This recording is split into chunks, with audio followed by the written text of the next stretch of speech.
Hi there. So you're in the supermarket or you're in your hair salon and you're looking at the shelf looking for your shampoo for your hair, the best shampoo you can get, and you see all of a sudden that there's a shampoo that says sulfate-free, paraben-free. Should you buy that one? What's the difference between that one and the other ones? Stay tuned, we're going to talk about that right now.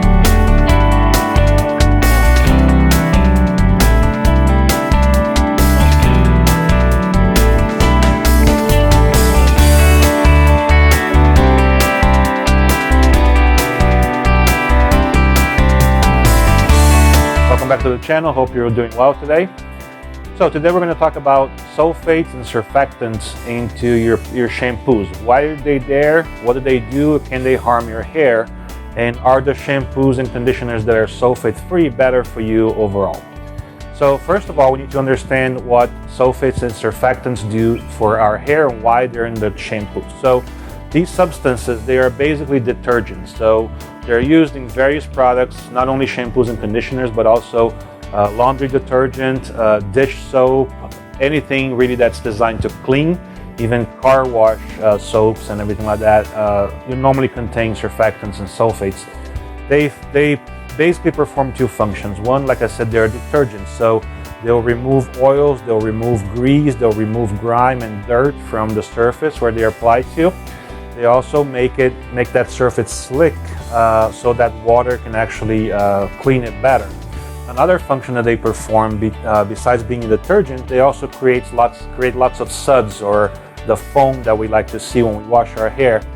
So I see all the time patients telling me, well, but I tried a sulfate-free shampoo and it doesn't really foam up that much, so I feel like it's not cleaning my hair as much. Well, it's true that it doesn't foam as much, but it doesn't mean necessarily that's not cleaning as much. And so what is the molecular structure of these things? I'm not going to go into detail on a chemical lecture here. If you have a desire for more detailed information on this, write the comment below here and I'll produce a video going a little deeper into the chemical structure. But basically the surfactants, there's two most common ones: sodium lauryl sulfate and sodium laureth sulfate. You can see their molecular structure simplified here on the screen. So basically what they have is they have an oily or hydrocarbon molecule, which is an oil, like usually palm oil or coconut oil or one of those oils.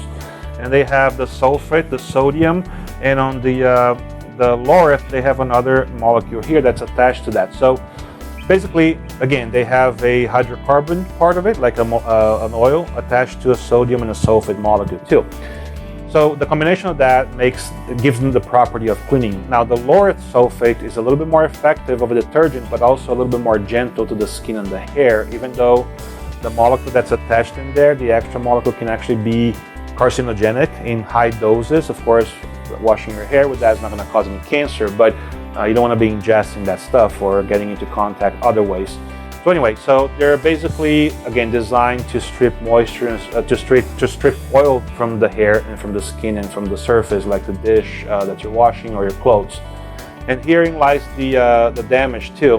When you wash your hair with these products, one thing that the hair needs to maintain its structure. So if you remember from watching previous videos in the channel, hair is basically a bunch of fibers. What we comb here is basically fibers. The cells are under the skin, so they're protected. They're not going to be harmed by the surfactants or the sulfates. But the hair fiber that we comb and style, it's basically proteins, and it's got layers on them. So surrounding those layers, you have oils that are designed to protect and keep your hair shiny and flexible and healthy. Now, when you apply sulfates or detergents to it, or surfactants, what it does, of course, because it's designed to do that, it will strip away the dirt and everything like that, but also it will cause your hair to lose that oily sheen or the oily coverage. When you combine that with exposure to the sun, exposure to the salt water from the ocean, exposure to chlorine from the pool, pollen from the atmosphere, and all that stuff that accumulates in our hair every day that's already harmful to it. On top of that, you add the detergent, then you're really hurting your hair and you're making the hair more prone to damage.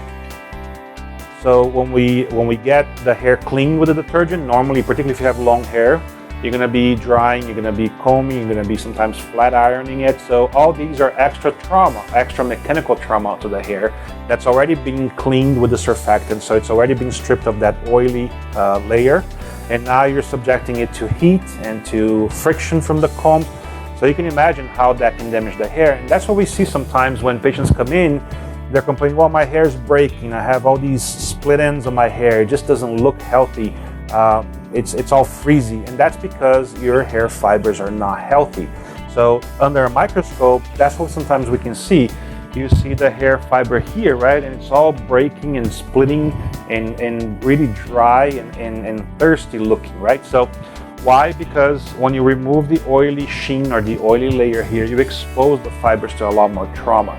So we using products that have high sulfate and high surfactant, while it might clean our hair better, it's usually not a very good thing, particularly if you have extremely fine hair. So if your hair is fine caliber hair, like baby hair, that hair mechanically is more sensitive already. If you have dry hair and you do a lot of these shampoos with surfactants and sulfates, your hair already lacks oil on it, and it's gonna strip even the little bit that it has, so it's gonna make your hair really suffer. So be careful if you have dry hair. People with oily hair, like me for example, I mean, I have to wash my hair every day because at the end of the day, after a day in surgery and everything, wearing these surgical caps, it looks pretty bad, so I need to wash it. But I use sulfate-free products. I'm not gonna talk about any brands here. I mean, if you want me to talk about some brands, I've known a bunch of them, so I can actually do a video reviewing a few of those brands for you if you want to, the ones I like the most. But anyway, if you see sulfate-free or paraben-free, and we're going to talk about another video about paraben-free shampoos as well.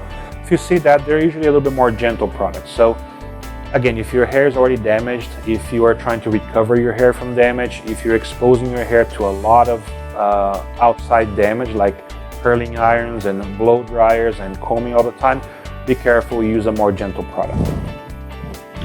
At the end of the day, again, we want to enjoy ourselves outside and do everything we want to do, but we also want to care for our hair. That's what we do every day here. I see patients that come in and their hair has been neglected, to the point where they come in and say, well, I don't know what to do anymore. I don't know, I'm afraid of washing my hair because it gets so frizzy. I'm afraid of coloring it. I can't do anything with it. I've been trying to cut it shorter, and now I'm already half the length that I used to have, and my hair still doesn't look good. So one thing for us, as I think about hair and I counsel patients on hair, I always think about two things. One, if the problem with the hair is inside the skin, in the factory of the hair fiber, the cells that create the hair, the little bulb inside the skin, or if the problem is outside on the visible hair shaft. Sometimes there's both, but I'm always looking for differentiating these things, because if it's a hair shaft issue, like the patient is really overdoing their hair, I need to counsel them against that. And so we cover all these things during the consultation. But this is just a little basic guide here. I generally advise my patients to use sulfate-free and paraben-free shampoos.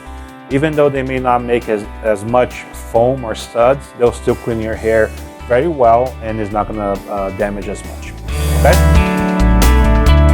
So there you have it. Next time you're buying shampoos, either online or on the shelf, look for the sulfate-free and paraben-free products. They're going to be doing better for your hair, okay, overall. If you like these videos, we've been putting a lot of content out now on YouTube, so hopefully this is helping you in some way, being informative. If you like us, do me a favor, click the like button down below. That helps us spread the word to more people. Also, put your comments below. Your criticisms are welcome, and we're here to provide you with good information, unbiased information, clear information, so about your hair loss and your hair care overall. Give us suggestions as well. But the best way you can help us is to click the like button and subscribe to our channel. That way you can get these videos in a timely manner. Okay? I'll see you next time in the next one. Take care.